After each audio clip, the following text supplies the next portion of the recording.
Kirby, what have you seen from Jamon in his first three games, being able to start and what he's been able to do? Same thing I saw last year. Hard-working, tough guy. Didn't play a senior year of high school football. Came in a little out of shape. Caught up quick. Very bright, conscientious, tough, physical. All the traits of a linebacker, and he got to watch, three of the best do it, and he learned from them. So, he's probably not where they were, but he's sharp. He cares, and he's got a really good football coach too. Coach, obviously, getting the position you're right now, people say all kinds of nice, wonderful things about the program. You speak a lot about, avoiding the noise, but when you got the opposing coach saying it's the greatest collection of talent in the history of college football, I mean, what does that, what kind of He was probably watching last year's tape. He's saying that. There was a lot of really good players on that team last year. This team's, we're young. We got a lot of mistakes and a lot of things to clean up. So I get it. If I was him, I'd be saying the same thing, but I know different. Kirby, I wanted to ask, when you have guys like Dan and Stetson who started their career as walk-ons and have worked their way up the depth chart, does that validate to the younger guys on the team, whether they're walk-ons or not, that there's a process that you can buy into, and if you buy into it, you'll eventually achieve success at some point in your college career? It validates it, but I don't know if they listen to it. There's no patience. We've been talking all this week about, growth requires patience, and some kids don't really understand what that is. But growth definitely requires patience, and if you don't get it right the first time, the second time, it requires patience. And sometimes, we're talking about growing this week and trying to find ways to get better, and we've had each kid pick two things, write them down on an index card, put it up in his meeting room, and then he's got to stand up in front of the team and show it where he did it, and that requires growth. And those guys epitomize, Ladd, Dan, Stetson, just guys that grew, and they were patient. It requires patience sometimes to get where you want to go. I'm fascinated with the growth exercise. I wasn't familiar with that. Are you saying that's something that you already did, and that for this year, something you do every year?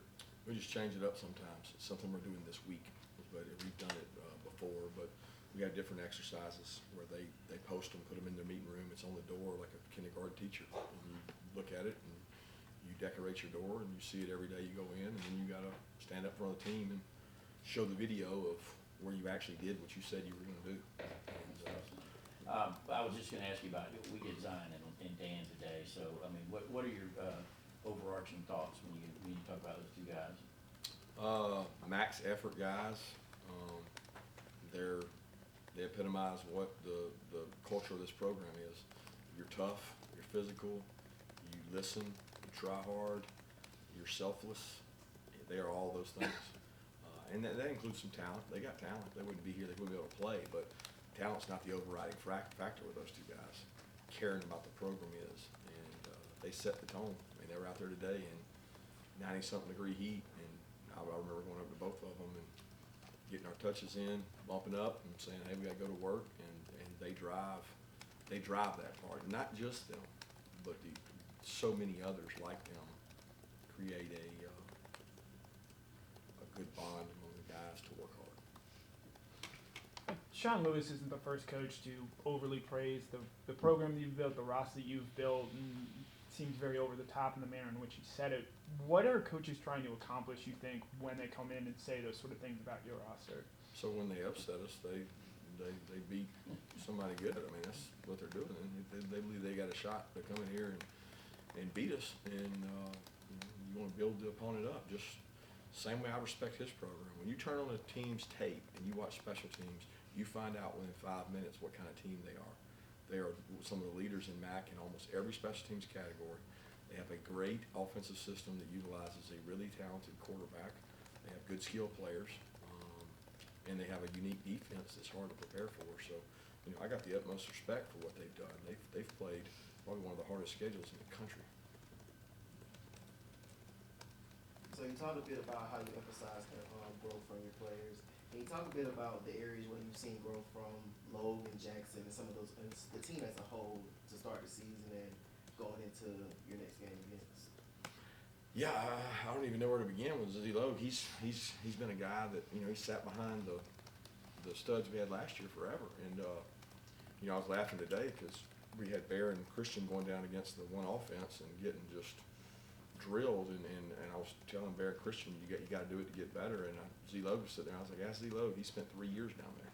He was 3 years of going against Jamari and Shafe and just every day. And now, he goes against the scout line. He's over there making those guys better. But those young guys have to go over there and rep. And Z just spent a lot of time working his craft, getting better. And he's still got a lot of things he can improve on, but he's not afraid to work at it. And Dan, same thing.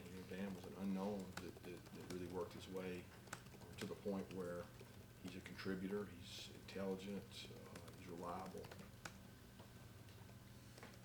All offseason, you were saying the younger guys couldn't be complacent because they hadn't won anything. Well, now you guys are clearly winning things. How is it keeping them hungry and keeping them level-headed?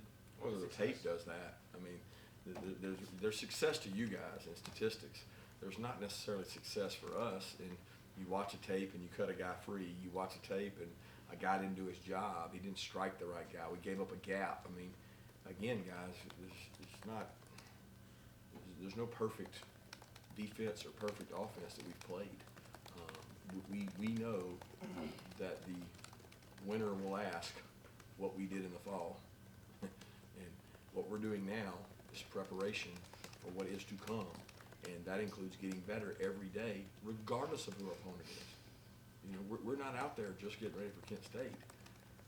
We're getting ready for the entire schedule we got. We want to get our players better.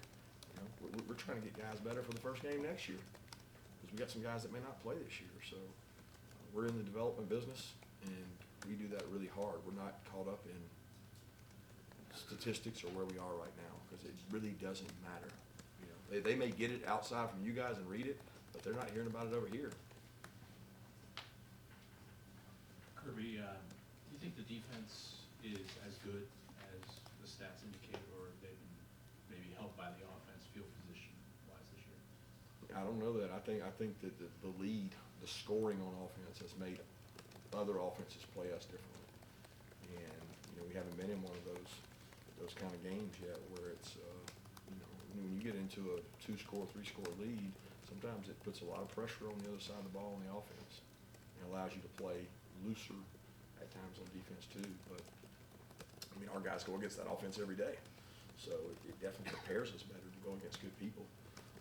But our defense is preparing every day like they're getting ready to play the best offense ever that week, because we know that day can be coming anytime in the future. And we got a lot of guys that need to improve on defense. I continue to say that. Y'all continue to talk about defensive statistics, and I just keep talking about having to improve.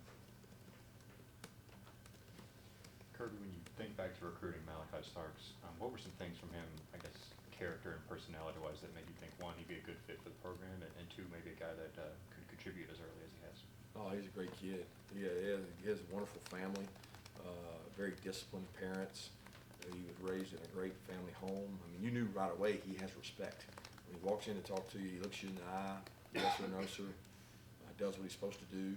And we already knew he was a tremendous athlete. He ran really fast, jumped really high when he was a 9th grader here. And I talked to his dad that day, and we knew he was going to be some kind of special player. Just didn't know, how good he would be, and I still don't think we know. And just like he found out today on the practice field, there's a lot of things he can improve on and work on. He's got to get better. He's made some good plays, but he's also been gifted some plays, and he's been lucky on some times that he had his eyes in the wrong spot that we got to keep working with him on. Coach, I think it was yesterday you talked about Darnell and the way he's able to displace other players. How many tight ends have you been around in your career to kind of do the same thing that Darnell does from that perspective? The combination of athleticism and displacement, probably none. We had a couple guys when I was at Alabama, Michael Williams. We had some really big, more blocking-wise, offensive tackle type guys, but he has a receiving skill set that's unique combined with that size. And the best thing right now about Darnell is he has been working so hard. He has practiced. You see it usually in year 3 in guys where you go, wow, man, that guy's matured, and that guy knows how to practice. That guy knows how to push himself, and they kind of start trusting that if I go really hard during the week, the game will be easy. And I've seen more of that at Darnell this year, and it's really, you're able to see it in the game because he doesn't get tired, he pushes, he makes plays. You know, just what have you made of your safety play so far this year? Especially, I think they've got 5 of your 6 turnovers. Why they've been able to have so much success creating turnovers for this team? Pressure. Pressure causes turnovers. That's it. It's not just when you got a guy flushed out of the pocket, he's running for his life, he's moving, he doesn't have a clean pocket. He simulates pressure. He thinks there's pressure. There's a backer coming. This guy's coming. They don't know what's going on. You create doubt, and they make mistakes. That's created a lot of it. Kirby, 1 turnover this week and ended up in the hands of Tresman Marshall. What did you see from him this fall, and where can he improve? Well, I think his 2 goals were to continue to work conditioning level. He's a guy that struggled conditioning level, and that was one of his big improvement things. Can he play more snaps? Could he play a whole game if he had to? He's been a rotational guy. We want him to improve that, and then some of his box fits are things he can improve. But we've really been pleased with how he's played, and he's played well. He's earned the right to roll in there and play. He's been a good player since he's been here. And to be honest, last year he would have played with those 3 guys, but he stayed. He had the injury bug, and it's really important that he stays healthy. Coach, what has Gunner Stockton shown you when it comes to running that scout team this year? Poise, great arm talent. He's probably played better since being on the scout team than having to deal with the information overload. A lot of times you find out a lot about a guy on the scout team because he gets to look at a card. There's no thought process. There's no, I got to say this, do this. You take the robot out and you just play. And he's played well on the scout team. A lot of those kids that came over there with us, there's no pressure because you're not in trouble if you mess up. You just go play. And same way, we pick defensive guys on the scout team. They look at a card, and a lot of times they play faster that way. You've had Ladd and I think yards back out punt return. Thoughts on the punt return team, and with this offense, do you mainly just tell them we just want you to protect the ball? No, we're not in protect mode. I mean, that's conservative. That's not what we want to be about. We're trying to score on every kickoff return we get the ball, and every punt return we get the ball. We're aggressive. We think we're going to outwork people and out-practice people at those things to put pressure on them. I mean, our goal is to strike fear in every part of the game in our opponent, and that might be the one edge that puts us over the top. So we're not telling them to fair catch it. I mean, we're telling them to be smart, and we got to do a better job on that unit to create space for him. Time for 2 more questions. Anyone?